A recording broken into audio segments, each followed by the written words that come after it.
What's up, champ? I'm Vince Del Monte of GeneExpressionTraining.com. In this video, I'm going to walk you through my 8-week training cycle. It's December 2016 right now. And in my previous video, I asked you guys, what do you guys want me to cover? And a lot of you guys thumbs up, show us what you're doing. I normally don't walk you guys through my own workout programs because they're pretty detailed, but I thought, how can I make this video about you? What can we pull from what I'm doing so that you can be, oh cool, I can take that principle and apply it to my current training program so I can get great gains, especially heading into the new year. I want you guys to hit the ground running. It's so important that you get off to a good start and capture that new year momentum, okay? So in this video, we're going to talk about the goals of my training program. I'll walk you through the split. I'm going to give you guys 2 unique plateau busting techniques. We're going to talk about the cardio protocol. If you're over 12% fat, then you need to lose fat. I define anybody over 12% fat as fat, okay? I know that sounds hardcore, but if you're over 12% fat, that should be what your priority is. Improving testosterone levels, improving insulin sensitivity, and getting lean. In my book, I teach that. To get big, you got to first get lean. I'm also going to tell you guys how to customize the workout to your body type, okay? So we got 5 things here, okay? So the goals of this workout is 1, to improve my squat, to bring up my shoulders and arms aesthetically, and to stay lean through the process. All right, so some of them sound maybe a little contradicting, but I'll walk you through how we're going to go about doing this. So improve squat, what does that mean? In my last 8-week phase, I hit a plateau. I got up to 355 for 5 reps on my back squat, all right? And then my knees started getting sore, so I told my coach, Ryan, I need something to break this plateau. So he came up with a strategy for the next 8 weeks to apply 2 techniques. And we'll come back to the goals in a second, and I'll show you how we're going about doing that when I show you the split, because we have 2 specific leg workouts where we focus on breaking my current plateau. But it's not how you think. It's not like, oh, just add more weight to the bar. We actually have to take a step back before we take a step forward. So this is going to be a good lesson for you guys. Another thing is to continue bringing up my shoulders and arms. As you guys know, I've got a good chest, a good back, I got big quads, I got no calves, I've got no arms, and I've got no shoulders, all right, relative to the rest of my body, all right? So you don't have to tell me that. I already know that, so you guys know. People are like, you got to bring up your arms. No shit, Sherlock. Tell me something I don't know. Guys, anyways, I got to have fun with the haters, right? All right, so the third thing is to stay lean. We're heading into Christmas, eating a lot of chocolate, a lot of wine, a lot of bread, a lot of cheese, a lot of salami. If you guys watch my Snapchat, I go out for pasta regularly. I eat a lot of carbohydrates. So how do I stay lean through the holidays?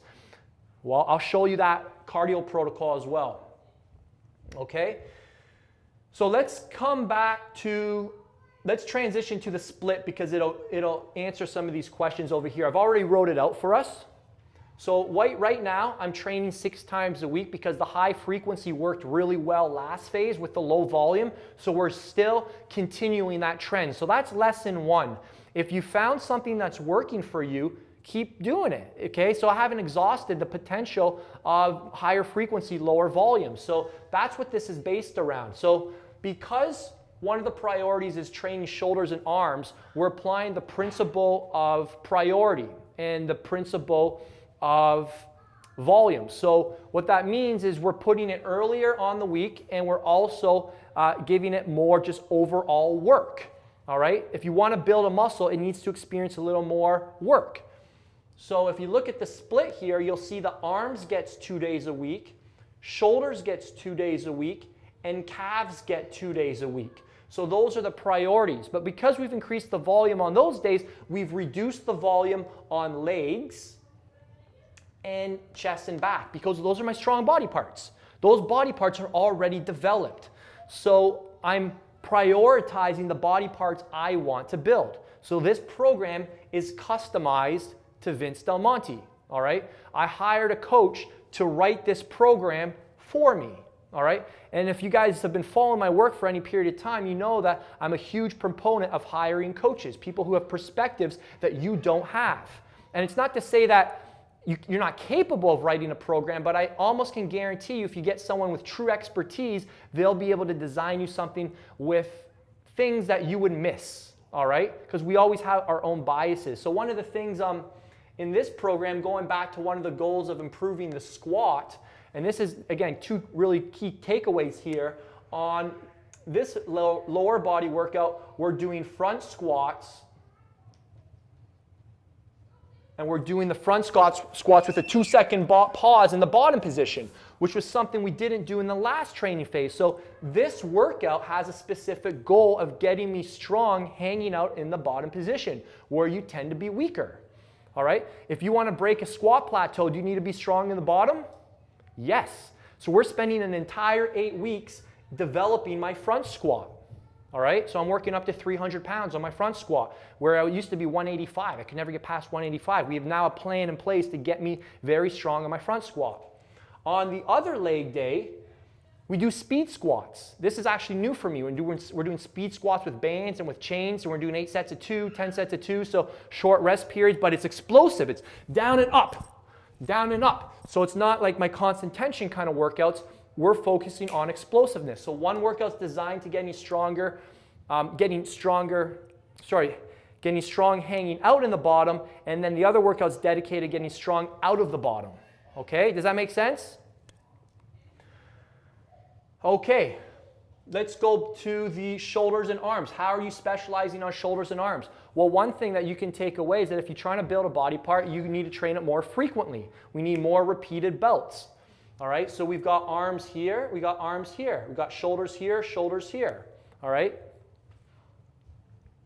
We've got 2 unique plateau busting techniques. So in the world of weight training, we know that the principles are many, but the methods, the other way around. The principles are few, but the methods are many. All right, so there's a lot of different methods, techniques, tricks, if you will, but there's very few principles. So all these principles are tried and tested. They're never going anywhere. But the techniques we use to achieve the principles can be changed from training cycle to training cycle. So one of the techniques we're using is called total rep rest pause. And this would be like 1 week we're focusing on 1 set of 15 with like a 6 to 8 rep max.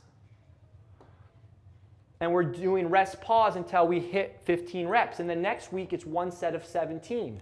And then the next week it's 1 set of 19. But we're still working with this original weight. So by the end of the training cycle, we'll finish up around 1 set of 28 reps, but with the same weight that we could only do for 15 at the start of the cycle. So we make these micro progressions. This isn't, everyone talks about progressive overload. It's just progressive overload, but nobody explains how to do it. So I'm explaining to you one way to apply progressive overload. All right, so we've got that technique. The other technique is occlusion training. All right. So this is where we're going for high reps, short rest periods. You may have seen some of my recent vlogs where I'm doing 2 sets of 50 with 30 seconds rest. That would be these days, all right?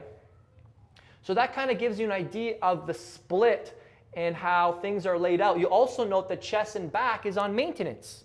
We're not doing much for chest and back this entire 8 weeks. And so you just have to say, well, what about, aren't you going to get weaker there? Yeah, I will get weaker there, but that's not the goal of the training phase. Right? So you can't achieve everything in one training phase. We have to have goals.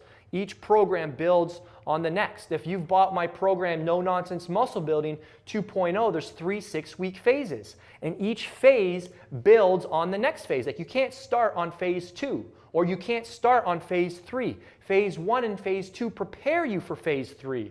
And that program's customized to your muscle fiber type too, so it really helps you make gains faster. I'll put a link on the screen if you don't have that program and you need one for the new year. Just click that link above me or the first link in the description, all right? It'll help you figure your fiber type out, and then it'll take you to a page that will tell you all about No Nonsense Muscle Building 2.0. All right, when it comes to cardio, if you need to lose fat, if you're over 12% fat, I just do cardio after my workout on a training program like this. Here, actually, let me show you guys. It's really, really simple. You guys want to see how I do cardio at the end of my workouts? So on day, I basically alternate between intervals and just walking or something slow. So walking, 20 minutes here, 20 minutes, might be on the step mill, 20 minutes. And then I do intervals on the other days. So this day might just be like 2 times 2 minutes with 1 minute rest. This day, maybe 6 times 1 minute with 2-minute rests. And this day maybe 10 times 20 seconds with 60-second rests. This may be sled pushes, this might be step mill, this might be running on an incline. The bottom line is that it's hard. I'm soaked afterwards. That's what you want to take away from that. And then that's the cardio protocol if you need to lose fat. So if you're over 12% fat, you just add in a bit of cardio at the end of your sessions, alternating slow state cardio and interval cardio, all right?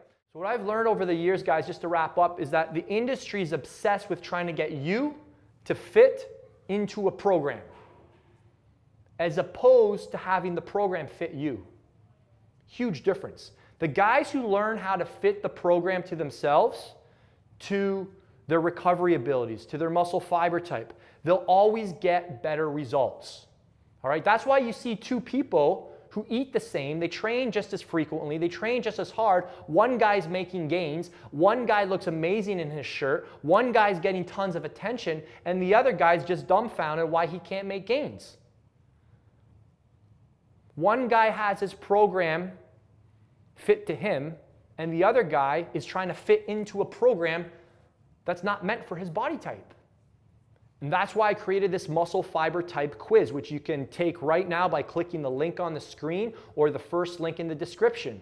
Do that right now, and you can start seeing for yourself. Don't listen to what I say, experience it for yourself, what happens when you start working with your fiber type.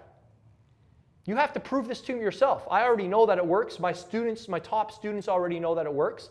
And they've tried something different. They've looked at this. They thought, yeah, maybe working with my fiber type, I've never done that before. Let's see what happens.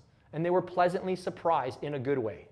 All right, so that's your next step. I hope you guys found this valuable. And again, I want to make this channel more about your interest in 2017. So in the comment section below, let's create a topics list. Let me know what you want me to cover in future videos. All right, and thank you so much for watching. If you haven't subscribed to this channel yet, do that now. And be sure, I don't know if you know this, but YouTube has changed the way they notify you. Like if you haven't clicked the little bell that turns your notifications on, you won't get notified when I upload a new video. So it's not enough just to subscribe. And this isn't just for me. If you got other guys you like watching too, it's not just enough to subscribe to somebody's YouTube channel anymore. YouTube's making it harder for channels to get their videos discovered through just a subscribe feature. You have to turn notifications on. All right, so if you're not getting notified when I upload videos, that's the reason. Now you know why. So do that right now, and you'll get notified. You'll be first in line. We'll see you guys next time.